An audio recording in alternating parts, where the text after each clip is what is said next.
మళ్ళీ వెనక్కి వస్తే ఆయన ఏం చేయింది నువ్వు అసలు ముందు పాతవి ఏం చేసావని ఈరోజు హామీలు ఇస్తున్నావు అని అన్నాడు.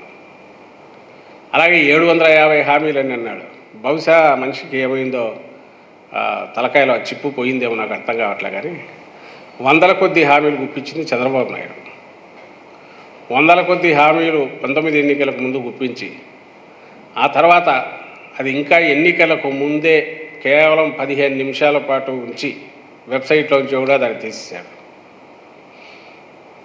మా వాళ్ళు ఎవరో అప్పటికే దాన్ని కాపీ తీసి పెట్టడం వల్ల అది అట్లే ఉంది. ఈరోజు కూడా రాష్ట్రంలో అందరికీ మేము చూపించగలుగుతున్నాం. చూడు ఎంత మోసగాడైనా ఆ రోజు ఎట్లా మోసాలు చేశాడు అని. ఆయన 14కు ముందు చేసిన హామీలు మేనిఫెస్టో పేరుతో 600కు పైగా హామీలు ఇచ్చి 10 నిమిషాల్లో దాన్ని వెబ్సైట్లో నుంచి ఒకటి తీసేసిన వ్యక్తి. దాంతో ఆగకుండా ఆ రోజు ఎవరితో అయితే పొత్తు పెట్టుకున్నాడో ఈరోజు ఎవరితో అయితే పెట్టుకున్నాడో వాళ్ళతో ఆ రోజు పెట్టుకొని బీజేపీ ఇదే జనసేనతో పెట్టుకొని ఆ రోజు రాష్ట్రం అంతా ఎడాపెడా తిరిగి ఆ ముగ్గురు ఫోటోలు కూడా పెట్టుకొని వాళ్ళ తరఫున కూడా అందులో ముఖ్యమైన పాయింట్స్ అంటూ హామీలు ఇచ్చాడు. అందులో ఒక్కటి కూడా అమలు చేయలేదు. దీనికి రాష్ట్ర ప్రజలందరూ సాక్ష్యం. ఆయన కూడా కాదనలేడు. ఎందుకంటే అది అమలు చేస్తే బడ్జెట్ రాష్ట్ర ఖజానా నుంచే కదా పోవాల్సింది అమౌంట్. 87,000 కోట్ల పైగా ఉండే రుణమాఫీ ఆఖరుకు ఆయన చేసింది హార్డ్లీ 13 నుంచి 15,000 కోట్ల మధ్య 14,000 కోట్ల ఏమన్నా యావరేజ్ ఉంటుంది 5 ఏళ్లలో. 87,000 కోట్లు మీ ఇంట్లో బంగారం కూడా వెనక్కి వస్తుందని అడ్వర్టైజ్మెంట్లో ఒప్పించి మోసం చేసిన వ్యక్తి. సబ్సిడీ సిలిండర్ మీద సబ్సిడీ 100 రూపాయలు సంవత్సరానికి 12 అన్నాడు. అసలు లేదు. నిరుద్యోగ భృతి ఉద్యోగం వచ్చేంత 2,000 అన్నాడు. లేదు. ఇంటి స్థలం 3 సెంట్లు అన్నాడు. రాలా. ఇవన్నీ అందరికి తెలిసినవి. దీని కాక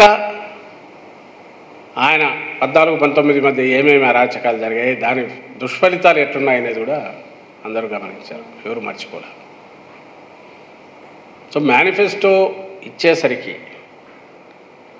అది ఒక బంధం ప్రజలకు నాయకుడికి ప్రజలకు పార్టీకి మధ్య ఒక ఒప్పందం లాంటిది. ఒక బాండ్ లాంటిది. ఏ బాండు? ప్రామిసరీ నోట్ లాంటిది. నేను ఇదిగో ఇవి చేస్తాను అని అంటే అంతవరకే చేస్తాడు. అంతకు మించి చేస్తే అవకాశం ఉంటే చేస్తాడు. చెప్పినవి ఖచ్చితంగా చేస్తాడు.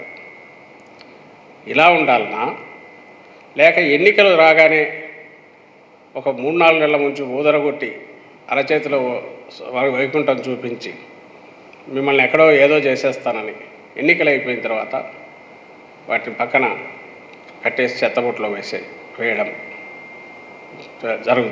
జరగాలి. ఇక్కడే కాదు, మన పక్క రాష్ట్రాల్లో కూడా ఎన్నికలు జరిగాయి. ఆ రోజు అనౌన్స్ చేసిన దానికి నిన్న ఒక పక్క ముఖ్యమంత్రి పేర్లు అనవసరం ఎక్కడో అంటున్నాడు, ఈసారి గ్యారంటీ ఆగస్టులోగా నేను పూర్తి చేసేస్తాను రుణమాఫీని ఏదో అని అంటున్నాడు. ఎన్నికలు అయిపోయి సుమారుగా అయింది. ఇంతవరకు చేయట్లా. ఇప్పుడు ఆగస్టు అంటున్నాడు. ఎందుకంటే రేపు గండం ఉంది కాబట్టి పార్లమెంట్ ఎలక్షన్లు ఉన్నాయి, బయటపడాలనేది అంతా ఆత్రపడతా. పక్క స్టేట్స్లో జరుగుతుంది. చంద్రబాబు 4-5 ఏళ్ల క్రితం మర్చిపోయినా ఉంటే ఇప్పుడు పక్క స్టేట్స్లో అదే జరుగుతుంది. ఇలాంటి 420 కేసెస్ అదే ఆర్డర్ ఆఫ్ ది డేగా అయిపోయి, అంటే ఇట్లా చేయడమే రాజకీయం అనుకునే వాళ్ళను ప్రజలు చీదరించుకునే రోజులు.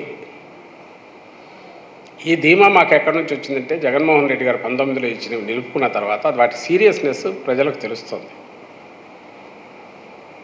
రాజకీయ నాయకులు రాజకీయ పార్టీలు అంటే వాళ్ళు చేసే ఎన్నికల ఎత్తుగడలన్నీ వాళ్ళ మధ్య జరిగే ఒక ఆట లాంటిది.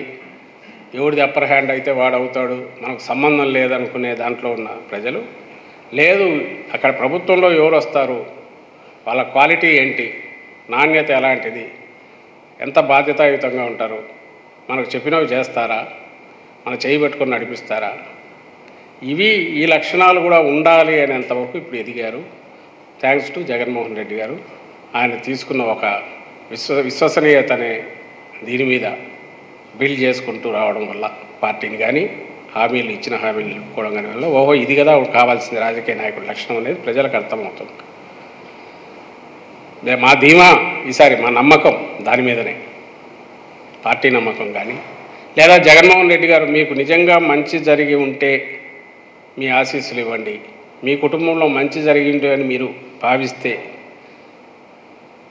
ఆ మంచి ఇంకా కొనసాగాలనుకుంటే అప్పుడు మీ ఆశీస్సులు ఇవ్వండి అని ఆత్మవిశ్వాసంతో అడగగలుగుతున్నాడు ఈరోజు. ఎందుకంటే క్రెడిబిలిటీ అనే దానికి అంత ఇంపార్టెన్స్ ఇచ్చినందువల్ల.